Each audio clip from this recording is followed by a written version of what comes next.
The man who sold his soul to the devil, Robert Johnson. Influential American blues musician and songwriter, is often associated with the legendary tale of selling his soul to the devil in exchange for musical prowess. Robert Johnson was born in 1911 in the Mississippi Delta region. His childhood was a whirlwind of hardship. Born out of wedlock, he never knew his biological father. His stepfather, a landowner, forced him to work grueling hours on the plantation, stifling his passion for music. In his teenage years, music became Robert's escape. He dabbled in harmonica and began composing his own songs. But his dreams clashed with his stepfather's demands. This friction eventually led a teenage Robert to seek his own path. At 19, Robert married young, but tragedy struck a year later when his wife died in childbirth. Devastated and alone, Robert left Mississippi. This period of his life is a foggy one.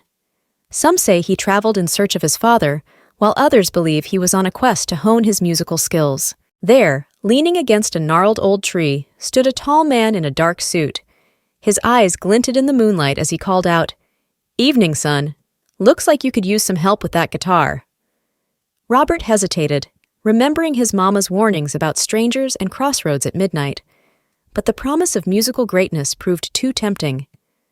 "Yes, sir," he replied, his voice barely above a whisper. "I'd give anything to play like Son House or Willie Brown."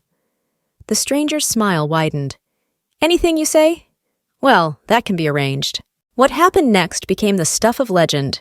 Some say the stranger turned Robert's guitar with fingers that moved too fast to see. Others claim he taught Robert secret chords that could make a grown man weep. But all agree, when Robert Johnson walked away from that crossroads, he was no longer the same man.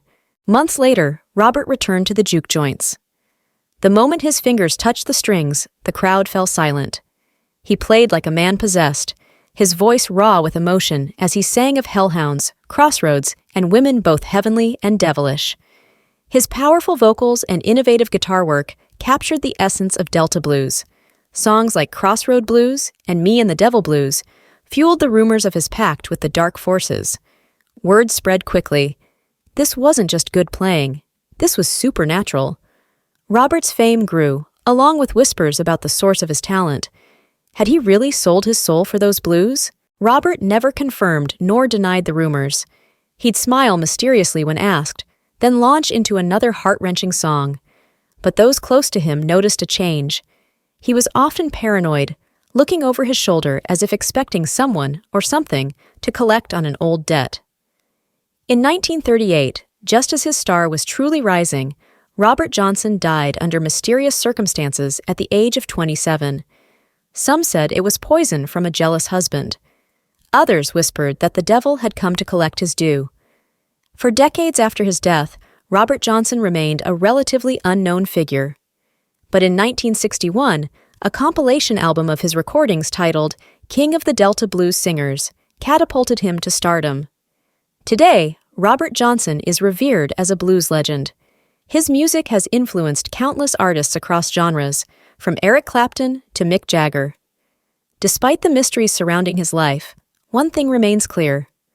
Robert Johnson poured his soul into the blues, forever changing the landscape of American music. In the end, whether you believe in deals with the devil or not, one thing's for certain. When you listen to Robert Johnson's recordings, you're hearing a little bit of magic.